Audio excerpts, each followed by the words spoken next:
Buenas tardes, gracias por preferirnos porque usted necesita estar bien informado. De nuevo la violencia entre hinchas terminó en tragedia. Un hombre que al parecer ingresó a un local para atacar a otros jóvenes recibió varias heridas que le causaron la muerte. El hecho pone una vez más en evidencia la manera como algunas personas transforman la pasión por un equipo en escenario de agresiones. Noticias Caracol obtuvo el video del momento en que se genera el choque entre los hinchas. Nos abstenemos de publicarlo en su totalidad por su extrema violencia, pero vamos con Juliana Moncada en vivo para que nos cuente qué es lo último de esta historia, Juliana. Hola Mónica, buenas tardes. Los saludos del barrio Bochica Sur, en donde sucedieron estos hechos. Pues en 3 cámaras de seguridad quedó grabada toda la riña, dos que estaban en el interior de la vivienda y una en la parte de afuera. Se ve en el video cuando hinchas de Nacional llegan a atacar con piedra y patadas y un puñal a unos hinchas de Millonarios que se encontraban en el interior de la vivienda. Después y propietario de la casa, por defenderse, ataca a uno de ellos con un puñal. Minuto policía y se percata de la presencia de las cámaras de seguridad y la destruye.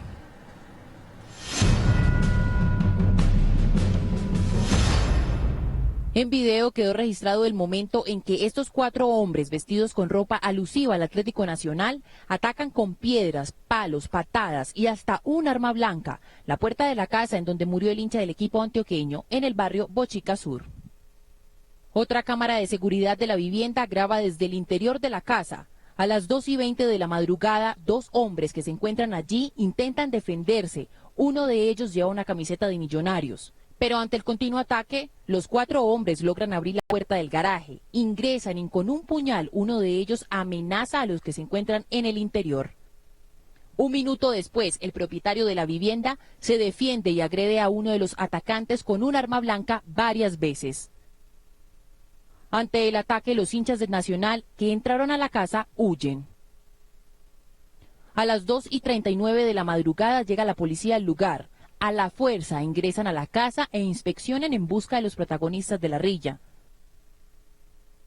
Capturan al hombre que viste la camiseta de Millonarios. Minutos después, uno de los policías se da cuenta de la presencia de la cámara de seguridad y con el bolillo le pega al lente hasta que lo daña.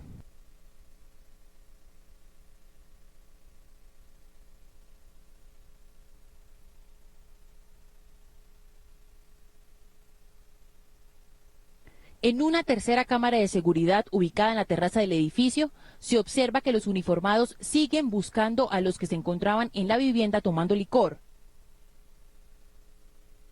Y cuando los encuentran, los detienen y los golpean en la cabeza con una linterna. En las últimas horas, un juez de control de garantías envió a 3 de los implicados en esta riña a la cárcel. Además, se le imputan los cargos de homicidio agravado. La decisión de la jueza de control de garantías fue enviar a 3 cárceles diferentes a los jóvenes que, según la Fiscalía, serían los responsables del asesinato en la madrugada del domingo de Juan Pablo Molano, un hincha del Club de Fútbol Atlético Nacional. Imponer medida de aseguramiento intramural en centro carcelario para los señores Gabriel Leonardo García Moreno, Edwin Hernán García Moreno y Andrés Fabiano Ojeda Linares. Se ordena librar orden de detención con destino a la cárcel nacional Modelo, a la penitenciaría La Picota y a la cárcel distrital de varones. Tanto la jueza como la Fiscalía consideraron que hubo sevicia en el ataque contra Molano, pues le propinaron 20 puñaladas. Sin embargo, familiares de los acusados dijeron inocentes. Sí, de todas maneras se le tiraron unas piedras y eso, y ellos se fueron también, pero el resto que cuchillo y que todo eso no, porque ninguno tenía. Otro hincha de Nacional que estuvo en el momento de la pelea relató lo sucedido. Eso ocurrió como a las 2 de la mañana más o menos, pues nosotros subimos como 7 personas y pues en realidad porque habían atacado a unos amigos, ellos estaban en una fiesta como 20. Y pues nosotros subimos y pues ahí se armó como una especie de batalla, ¿sí? Y en realidad pues yo recibí una puñalada en el cuello. El delito que se les imputó a estos 3 jóvenes es el de homicidio agravado, por el que podrían pagar desde 33 hasta 50 años de cárcel. Aquí en esta vivienda del barrio del sur de la capital aún quedan los rastros de la fuerte riña que se presentó el pasado sábado. Todavía la vivienda tiene los vidrios rotos y su puerta está asegurada con una cadena. Es la información desde el sur de la capital. Juliana Moncada en Noticias Caracol. Gracias, Juliana. Y sigamos con este caso porque Noticias Caracol conoció hoy el testimonio de la esposa de uno de los hombres que, según las autoridades, estaría implicado en la muerte del hincha del Nacional. La mujer aseguró que actuaron en defensa propia y denunció además abusos por parte de la policía. En las cámaras se registra. La mujer, que no quiso mostrar su rostro, asegura que su esposo es inocente y que departían en una casa del barrio Bochica Sur cuando los supuestos hinchas del Nacional arremetieron contra el lugar. Cuando ellos entran a la casa y empiezan a golpear las motos, ellos sí cogen unos palos para defenderse. Entonces, ¿cómo no se van a defender si esos de Nacional están entrando? Aunque en el video se ve cuando un hombre apuñala varias veces al seguidor del Nacional, la señora sostiene que esos hechos no se dieron dentro de la casa. Mi cuñado saca un palo y les empieza a pegar para que ellos se salgan. Cuando ya logran salir, no sé en qué momento, porque ahí no se ve cuando apuñalen a ese muchacho. Según ella, hubo abuso de los uniformados. La policía ingresa y lo saca a la fuerza. Mi cuñado y mi esposo se suben para la azotea y los bajan a golpes, a puras patadas y a bolillazos. Uno de los policías se da cuenta cuando la cámara está grabando eso, se devuelve y la arranca. Aseguró que su pareja no pertenece a ninguna barra. Mi esposo sí le gusta Millonarios, pero de que sea barrista, de que asista a un estadio, de que tenga muchas camisas, de que vea su pelo largo, yo creo que ahí se evidenciaron que ni siquiera tiene el pelo largo. Dos de las personas que aparecen en el video y que son investigadas por este asesinato tienen antecedentes por hurto según las autoridades. ¿Por qué cree que se siguen presentando muertes entre hinchas del fútbol? Opine usando la etiqueta numeral Fútbol en Paz. Esto es lo último de Noticias Caracol. Está pasando, usted lo está viendo en Noticias Caracol. Mucha atención que la Fiscalía dictó esta mañana medida de aseguramiento contra el gobernador de La Guajira, Francisco Gómez Cerchar, por sus presuntos nexos con grupos paramilitares y el homicidio de 3 personas. Vamos en vivo al búnker de la Fiscalía con Julián Ríos para que nos cuente qué es lo último. Julián, adelante.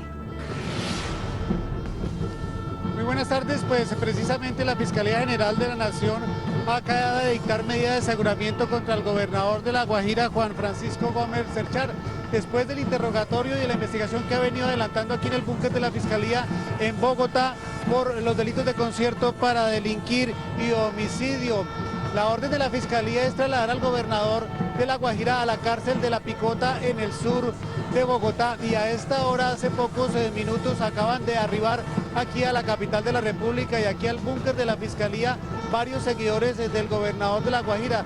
Son estas personas que se encuentran aquí, han llegado en buses de diferentes municipios de La Guajira, están protestando por la detención y la captura del gobernador de La Guajira. Les hemos preguntado quién los ha patrocinado. Ellos han dicho que entre ellos mismos han reunido dinero para poder llegar a Bogotá, han dicho que han comprado unos chalecos, incluso están repartiendo unas manillas en las que dicen que Kiko es inocente. También, como ustedes pueden observar, traen varios paraguas para posiblemente, según ellos, permanecer varios días aquí al frente de la Fiscalía en busca, según ellos, de justicia y ante el proceso que adelanta su gobernador de La Guajira, que, repetimos, la Fiscalía General de la Nación lo investiga por el delito de concierto para delinquir, presuntos vínculos con paramilitares y el delito de homicidio. A esta hora también es trasladado hacia La Picota, en el sur de Bogotá, el gobernador por un grupo de escoltas del CTI de la Fiscalía. Seguiremos informando con lo que pueda suceder en este proceso y con las personas que se encuentran aquí adelantando esta protesta. Desde el búnker de la Fiscalía, Julián Ríos, Noticias Caracol. Esta es una noticia en desarrollo de Noticias Caracol. La tragedia del edificio Space en Medellín ha prendido las alertas en todo el país. Muchos nos formulamos la pregunta: ¿es segura la construcción donde vivimos? Pues precisamente hoy el Fondo de Prevención y Atención de Emergencias del Distrito de Bogotá, el FOPAE, presentó un inventario de las edificaciones que pueden tener riesgos por deficiencias en su... Estamos cubriendo esta noticia desde todos los ángulos, estamos en vivo desde diferentes puntos de la capital del país. Empezamos con Jennifer Montoya. ¿En qué lugar se encuentra usted, Jennifer? ¿Y qué más advierte el FOPAE en ese informe que presentó en la mañana de hoy? Buenas tardes. Hola, muy buenas tardes. Pues precisamente nos encontramos en uno de esos 14 puntos revelados por el FOPAE, es aquí en la 93 con 11A, muy cerca a la construcción de un hotel que ya casi está terminado. Miren ustedes, el hotel es el que se encuentra en ese lado. Estamos con un lote de por medio, y lo que dicen las personas del FOPAE e incluso lo que dicen los habitantes de zonas aledañas es que estas casas, como la que ustedes están viendo, se encuentran completamente destruidas porque se está generando un hundimiento. Además de eso, si mi camarógrafo me acompaña por este lado, allá en la parte de atrás donde se ve como una especie de triángulo, había una casa que fue demolida hace poco por los daños estructurales causados por el hundimiento que está generando este hotel. Vean qué más dijo el FOPAE. 14 son las urbanizaciones o edificios que presentan riesgos en Bogotá y que fueron identificados por el Fondo de Atención y Prevención de Emergencias de la capital colombiana. Hemos encontrado en algunos casos que las grietas que inicialmente se identificaron han aumentado, en otros se han mantenido y en otros son problemas de mantenimiento. De esos sitios, 2 somos los que hemos recomendado la evacuación. Las fallas en esas edificaciones, según el FOPAE, fueron ocasionadas por excavaciones realizadas a la hora de empezar a construir. 8 obras presentan este problema. En Suba, Portón de Santo Domingo, en Usaquén, Estación de Servicio El Codito, Morano, Davidia 101 y Santa Fe Pijao. En Usme, Ciudadela Nuevo Usme, y en Chapinero, Art Hotel. Precisamente el problema en esta última zona es que la construcción de este hotel ha afectado a las casas aledañas, incluso ya se ha demolido una. Realmente hemos estado muy preocupados porque hay una norma específica que establece la NSR10, que es la norma de diseño y construcción para excavaciones, que no se tiene en cuenta. Por avanzar rápidamente en la excavación se deja muchas veces sin proteger la área vecina y nos genera hundimientos. En cuanto a las fallas estructurales que se habrían originado por el uso de malos materiales, deficiencias en la construcción y otras causas, los puntos identificados por el FOPAE son 3 en Chapinero, edificios Loreto, Colombo y Chico Verde, 2 en Usaquén, edificios Milano Park y Benavides, y en el San Cristóbal, el ya conocido San Jerónimo de Yuste. Lo que dice el FOPAE es que esta lista que saca es para que las constructoras asuman las consecuencias y también generen todas las medidas necesarias para minimizar los riesgos que puedan generarse tanto en las mismas estructuras construidas por ellas como en las zonas aledañas como en la que nos encontramos en este momento. Recuerden que hay que seguir todas las obligaciones y requerimientos de las normas antes, durante y después de las construcciones. Jennifer Montoya, Noticias Caracol. Muchas gracias, Jennifer. Y a propósito de todo este tema, no siempre es fácil identificar cuándo un edificio amenaza con desplomarse por fallas en su estructura, pero a veces las propias construcciones empiezan a dar señales de que algo no está bien. Esta es la cronología de una simple grieta que terminó en la latente amenaza de colapso de todo un edificio de estrato 6.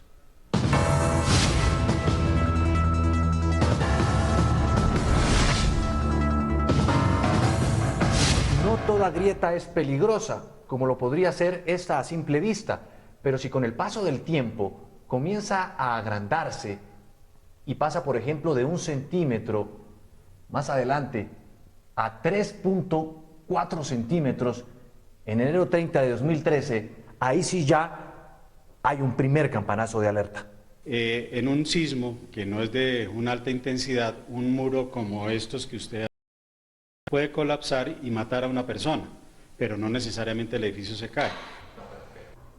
Pero cuando ya hay un desnivel como estos, ahí sí ya hay un indicio de una deformación estructural que podría constituir una amenaza de inminente colapso. Algunos de los puntos de apoyo de la estructura, como si fuera una especie de la pata de un butaco, se asienta más que otro y hace que ese butaco o estructura se deforme.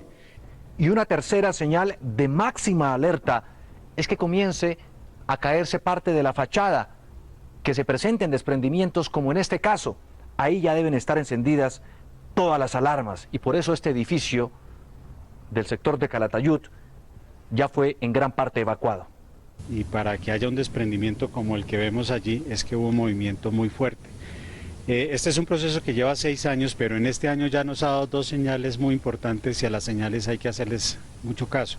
Uno es, hace un par de meses se cayó este pedazo de fachada y 2, hace más o menos un mes hubo un sonido muy fuerte como un estruendo en la Torre 5. Y otro tipo de alertas para que pongan cintas como estas es que lamentablemente ocurran tragedias como el desplome de la Torre 6 del conjunto Space de Medellín, para que evacúen y tomen medidas como en este edificio.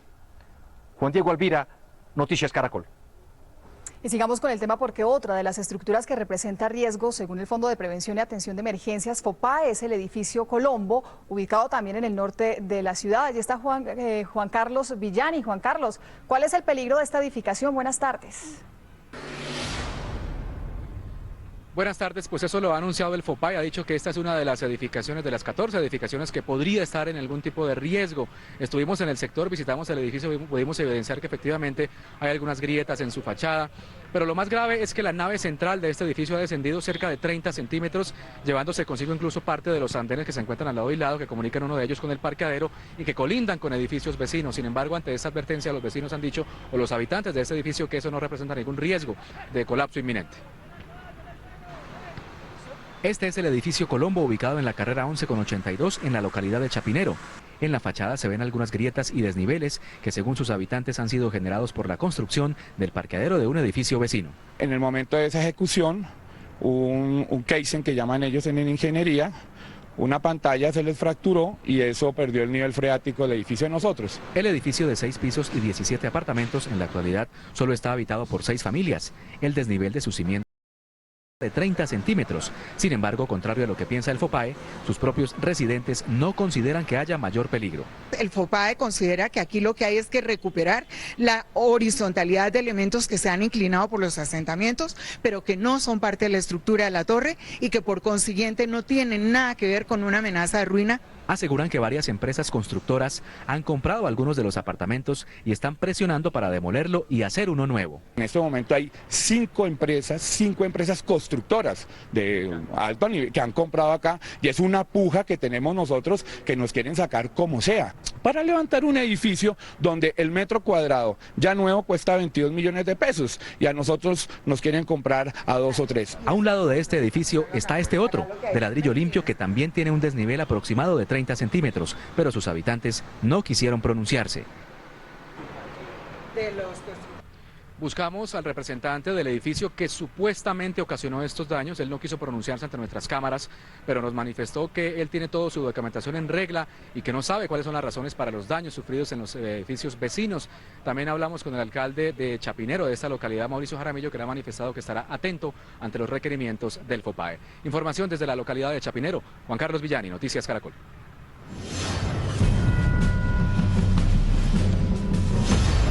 El caso del colapso del edificio Space en Medellín prendió las alarmas sobre las señales de riesgo que se deben tener en cuenta para evitar una tragedia, pero también sobre cómo estar preparados ante cualquier eventualidad. Esta mañana consulté la opinión de algunas personas en las calles de Bogotá y encontré que la mayoría no saben cómo evacuar en caso de emergencia el lugar donde viven. ¿Sabe usted qué debe hacer si está en su casa y hay una orden de evacuación inmediata? La verdad no. La verdad que no. En la casa no. Siempre hay que estar preparados, pero ¿cuáles son esos elementos que usted debe tener a la mano en su casa como medida de precaución? Kit de emergencia, linterna, radio portátil, pilas, agua, comida enlatada y botiquín de primeros auxilios. Tenga también una lista de las personas que componen su familia y RH de cada uno. En una bolsa plástica guarde fotocopias de documentos importantes y una mochila pequeña donde mantenga siempre estos elementos. Precisamente el Fondo de Prevención y Atención de Emergencias FOPAE prepara un simulacro de evacuación en algunos hogares el próximo sábado. Desde la casa, yo lo que tengo que plantearme es un plan familiar de gestión de riesgos, por dónde voy a evacuar mi casa o mi apartamento. Si es mi casa, pues es sencillo porque es una unidad, una sola edificación que puedo tener el control de la edificación. Si ya es un conjunto de apartamentos, tengo que organizarme con todos mis vecinos. Las autoridades insisten en tener siempre presente estas recomendaciones para prevenir daños mayores si hay una emergencia. Hay que estar preparados.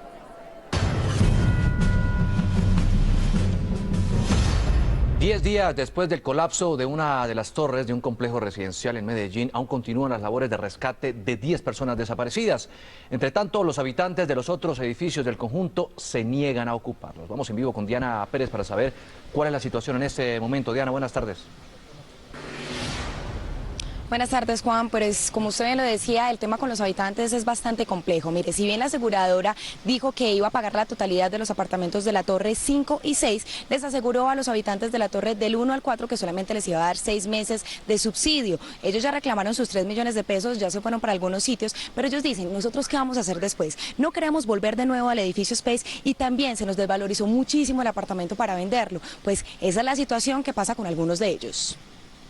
Nadie va a querer vivir en Space, solamente pues por lo que ocurrió, por la tragedia y porque hay personas que murieron ahí. El conjunto no va a volver a ser lo que se vendió ni lo que era antes. Ellos vulneraron nuestros derechos al exponernos a todos a una calamidad así. Ya no, en mi parte, hablo personalmente, yo no creo ni en los ingenieros, ni siquiera en la abogada que ese día pues nos aseguró a mí y a mi hija que nada iba a pasar. ¿Qué es lo último? Y es que el acelerógrafo, que es el aparato que mide los movimientos de la Torre 5, que como ustedes bien saben también está a punto de colapsar, pues notó que esa torre se había movido durante 3 minutos, lo que generó la evacuación de algunos rescatistas. Durante 10 minutos se suspendieron las actividades acá en la Torre 5, pues ese problema lo están teniendo constantemente ese grupo élite de rescatistas especializado para poder rescatar esas 10 personas que todavía continúan debajo de los escombros. Pues son 70 personas de todo el país, Bogotá, Manizales, Pereira, Medellín. Los mejores equipos están aquí en el edificio Space. Esta emergencia del Space movilizó a los mejores rescatistas y bomberos del país. 70 personas de Medellín, Bogotá, Pasto, Manizales, Pereira, entre otras ciudades, están pendientes de rescatar a las 10 víctimas que se encuentran bajo los escombros. Estas personas arriesgan su vida para devolverle la tranquilidad a los familiares de los 8 obreros y los 2 vigilantes atrapados, pero afirman que la Torre 5 sigue siendo una amenaza constante para ellos. Mantener la seguridad, el nivel de seguridad que se mantiene aquí es alto. O sea, tanto así que tenemos en cada aproximadamente unos 4 a 5 oficiales de seguridad dependiendo el escenario que estemos manejando. Afirman que es la primera vez que se enfrentan a un riesgo tan grande como trabajar al lado de una estructura a punto de colapsar. Aseguran que es la primera vez en el país que se enfrentan a una tragedia de este tipo. Que el reto es muy grande, pues ya lo habíamos hablado incluso con los mismos compañeros de que, por ejemplo, en Bogotá lo más cercano a esto fue la emergencia del Nogal. Por lo estructural, pero la verdad es que no sé si sentirnos desafortunados o afortunados de la emergencia que estamos atendiendo porque ha sido una escuela grande. Esta labor de los rescatistas ha estado apoyada y asesorada también por organismos internacionales. Se hizo un acercamiento con los que atendieron algunas personas que estuvieron en el tema de las Torres Gemelas. Son 70 personas que miden milimétricamente sus pasos en esta montaña de escombros para no cometer un error. Con ellos también trabajan alrededor de 250 personas de otras entidades. Mire, también hay personal de la 4ª Brigada que estuvo en toda la catástrofe de Haití, que tienen muy bien y tienen muy claro qué es el procedimiento que deben hacer acá. Pues nos aseguran que ya acabaron aproximadamente un túnel que mide 8 metros para estar más cerca de esas víctimas, para poderlas rescatar. Afirman que cada vez, como les comento, están más cerca. Continuaremos entonces muy pendientes de todo el desarrollo de la tragedia del edificio Space en el sur de Medellín. Diana Pérez, Noticias Caracol. Urna virtual, pregunta del día. ¿Cree usted que su vivienda tiene fallas estructurales? ¿Sí o no? Responda a www.noticiascaracol.com, www.elespectador.com. Resultados mañana en nuestra emisión de noticias del mediodía. Robos en alcantarillas que provocan muertos, robos pequeños que se repiten y generan millonarias pérdidas que no son castigados. Todos son casos llamados delitos menores por los que nadie paga. Vamos a ver más sobre ellos porque Noticias Caracol comprobó que en algunos montallantes a las afueras de Bogotá, los empleados, en lugar de reparar los neumáticos, son los que se encargan de picharlos para cobrar luego el arreglo. César Chaparro, usted fue con una cámara a uno de esos negocios. ¿Qué fue lo que encontró? Buenas tardes. Mónica, muy buenas tardes. Pues Inicialmente el ejercicio lo empezamos en un montallantas a las afueras de Bogotá, a la altura de Soacha, en Cundinamarca, y allí revisamos que las llantas en el vehículo en el que nos desplazábamos o movilizábamos estaban en buen estado. 500 metros, tan solo 500 metros más adelante, volvimos a otro montallantas. Allí nos llevamos una sorpresa, ya que las personas, los empleados de este sitio empezaron a revisar las llantas y encontraron que una de ellas tenía 6 grietas en el interior. Además de eso, tenía 2 orificios en la parte de un costado externo de la llanta. Eso nos llamó la atención. Entonces, con una cámara escondida grabamos cuál era el procedimiento y cómo delinquían estas personas. El equipo de Noticias Caracol tomó la vía que de Bogotá conduce a Melgar, en Cundinamarca. A la salida de Soacha, al lado de la carretera, hicimos la primera parada en un montallantas para una revisión. Si tuviera algo, pues le mostraría, no sé. Con la llanta en buen estado, continuamos nuestra ruta. Unos metros más adelante nos detuvimos en un segundo montallantas. Aquí, de inmediato aparecieron 2 jóvenes y un menor de edad. Uno de ellos revisó la llanta con una mano, aunque el video no lo alcanzó a registrar. Con la otra mano utilizó una especie de puntilla para pinchar la llanta en la parte lateral, mientras que su compañero marcó la llanta con una tiza para indicar los 6 supuestos pinchazos que tenía. Con esto le salen 45. Porque toca... Ah, no. No, toca cuánto, porque son cuánto, pues un hueco y plata. Y entonces, y la despinchada total, ¿cuánto sale todo? Sale, se la dejan 60, no le rebajo la mano de... Está abierta. ¿Y eso cómo se abre o qué? Por andar la bajita, coge un hueco y se abre ya. Pero eso, más o menos, ¿hace cuánto supuestamente está roto? No, eso fue hace poquito. Pero ¿cómo una llanta que unos metros atrás estaba en buen estado apareció con 6 pinchazos? ¿Y por qué tenía orificios en los lados? Ante estas irregularidades, de inmediato llegó la policía. Nosotros paramos allá y la llanta estaba perfecta. Duramos 500 metros de allá acá. Observen lo que el uniformado encontró en uno de los bolsillos de los empleados. Una de las mamás reprochó el actuar de su hijo. Vea, yo se lo he dicho, ¿sí o no? La policía se mostró preocupada por lo que está sucediendo en las vías de Cundinamarca. Y no solamente ocasionan el daño, sino que también simulan que le arreglaron la llanta cobrándoles altas sumas de dinero y obviamente de que van mal arregladas para que más adelante nuevamente se pinche y se pinche cercano a un montallantas. Uno de los implicados reconoció su error y reveló la manera como actúan. Mientras que uno llega y se la calibra y uno le dice, no, esa viene bajitica, venga, se la revisó con agua y ahí ya uno ya se la chuza y ya dicen bájela y uno hace el resto. ¿Cómo la rompen? ¿Cómo la chuzan? Con el chuzo que le mostré y con la raya. La policía se mostró alarmada porque miles de ciudadanos son víctimas de este delito menor y que permite a los delincuentes seguir en las calles. Están asistidos por abogados, por pools de abogados, e incluso están utilizando menores de edad para este tipo de actividades. Las autoridades, sin embargo, insisten en que los ciudadanos deben denunciar de manera inmediata para que otras personas no caigan en la trampa. En este caso, los 3 jóvenes y el menor de edad fueron retenidos por unas horas mientras llegaban sus padres, pero como es un delito menor que no supera una cuantía que la ley establece, entonces regresan a las calles, quedan en libertad a la espera de un nuevo cliente para hacerle daño, recordando que esto podría poner en riesgo la vida de los turistas, de las personas que transitan por las vías, ya que una de estas llantas podría estallar si queda mal arreglada. César Chaparro Pinzón, Noticias Caracol. Muchas gracias, César. El tema de los delitos menores, como son los pequeños hurtos que suman pérdidas millonarias, es un fenómeno que vive en distintas ciudades del país y en la mayoría de los casos hay impunidad.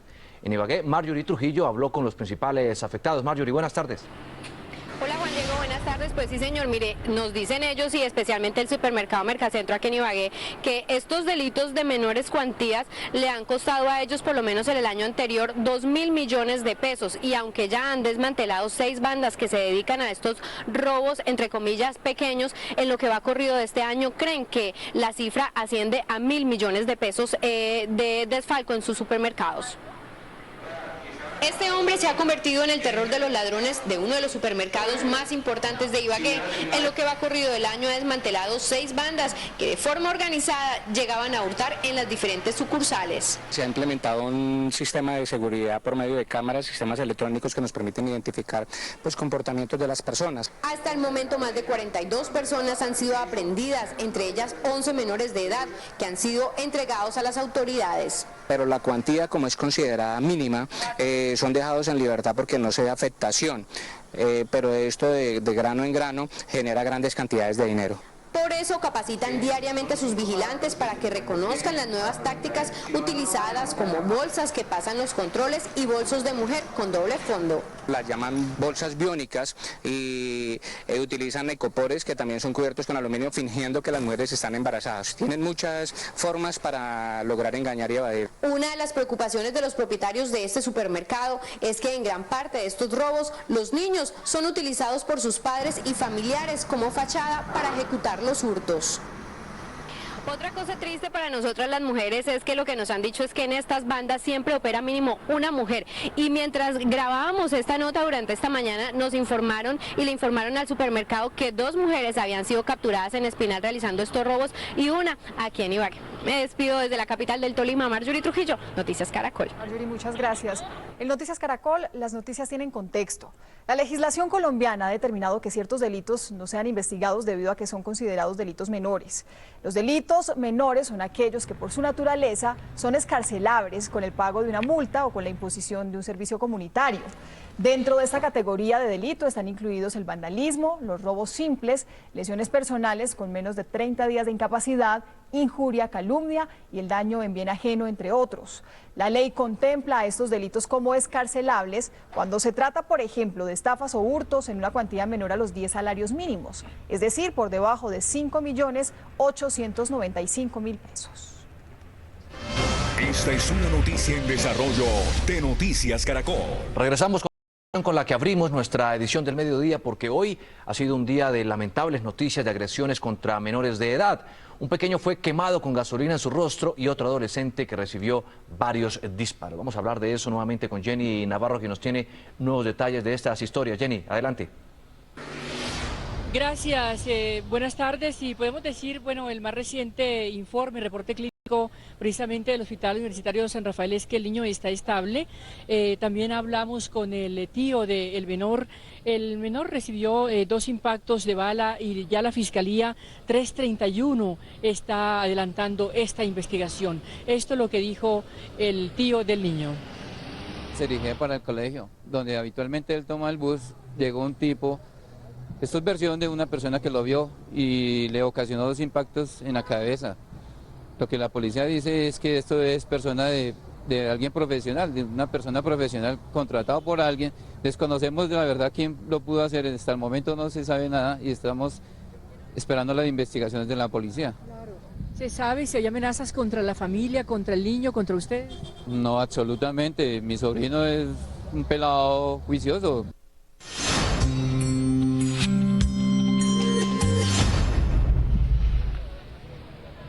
Y lamentablemente seguimos registrando estos hechos lamentables, en donde también se registran casos de intolerancia entre los menores. Esta vez el de un niño que agrede a otro porque no le presta su bicicleta.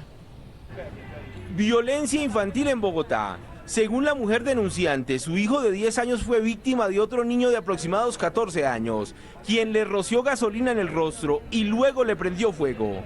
El hecho ocurrió en el barrio Santa Fe. Según la madre del menor agredido, porque su hijo no le prestó la bicicleta al otro menor. El niño bajaba por la 21 en una bicicleta, el otro muchacho, porque no le quiso prestar la bicicleta, oprimió un frasco que tenía con lleno de gasolina y en ese momento que se le la gasolina le mete fuego y la candela le cae en la cara a mi hijo. El niño afectado, que tiene vendado el rostro, fue atendido inicialmente en el CAMI de la localidad de Los Mártires y luego fue remitido al Hospital Simón Bolívar. Dejar mi trabajo tirado y salir para el hospital de San Pedro Mendoza. Ahí me le hicieron los primeros auxilios y luego me trasladaron para el Simón Bolívar. ¿Y en el Simón Bolívar qué le dijeron? Que gracias a Dios fueran caminadoras de 1er y 2º grado. Dicen los habitantes de la zona que el menor infractor ha amenazado con armas blancas a otros niños. Dicen que posiblemente vive en el mismo sector y por eso la policía de infancia y adolescencia le sigue el rastro por todo el centro de la ciudad. ¿Cómo es eso que el niño se fue? Eso es lo que tienen dicho, que se fue del barrio. ¿Después de qué? Después de que le quemó la cara al niño. En este punto exacto y por una bicicleta fue donde ocurrió la agresión.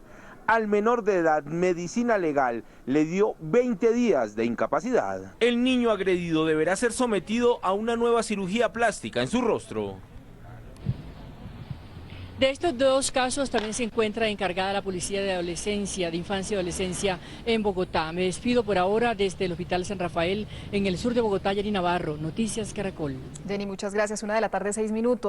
Noticias Caracol conoció varios videos de cámaras de seguridad proporcionados por las autoridades que dejan en evidencia la violencia entre los menores. Las imágenes muestran la falta de tolerancia de los jóvenes de nuestra sociedad. Las autoridades han sido testigos de los enfrentamientos entre jóvenes. En las imágenes queda en evidencia la intolerancia y el alto grado de violencia con que pueden actuar.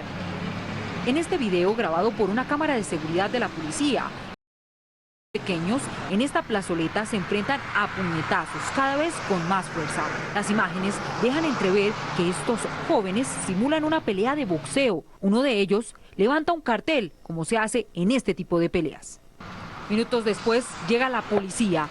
Todos estos jóvenes, aparentemente de colegio, son neutralizados y cuando los cuestionan sobre el hecho, actúan de forma indiferente. En otro video se aprecia cómo dos niños se ponen cita a las afueras del colegio. Luego se transan en una pelea frente a un centenar de sus compañeros, muchos de ellos alentando el enfrentamiento.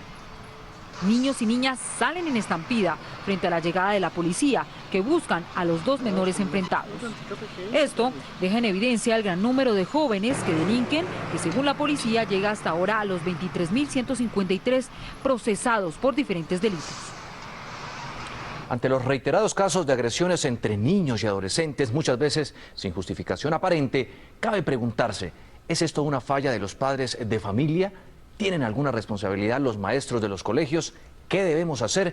Pues consultamos a algunos expertos y esto fue lo que nos dijeron.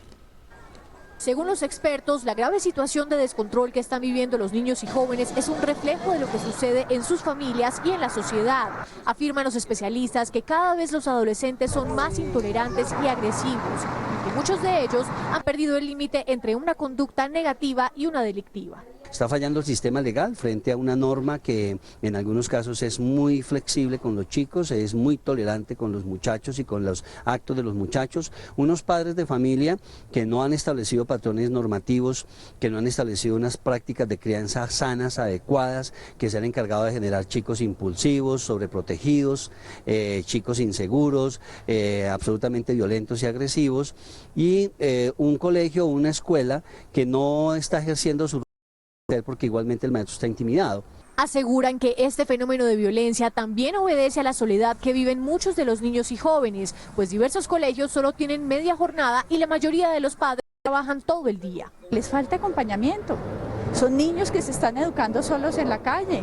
El niño que fue agredido tenía unas instrucciones de su mamá. Así estamos educando hoy, a punta de celular, a larga distancia.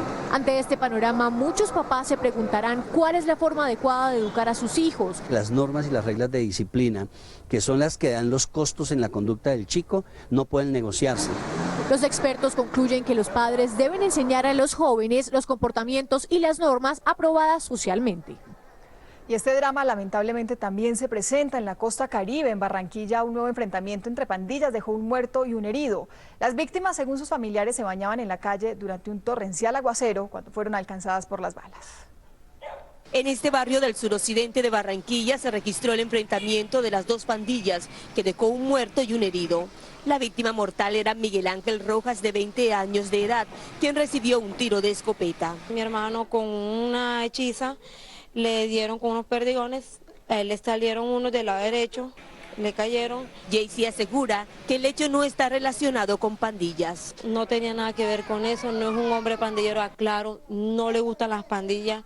Por su parte, el mayor Andrei Mantilla, comandante de distrito de la policía de Barranquilla, dice que se trató de una pelea por el territorio. Ya con las investigaciones y las indagaciones se da de que el herido y el muerto pertenecen a una pandilla. 4 personas señaladas de cometer el hecho fueron capturadas por la policía.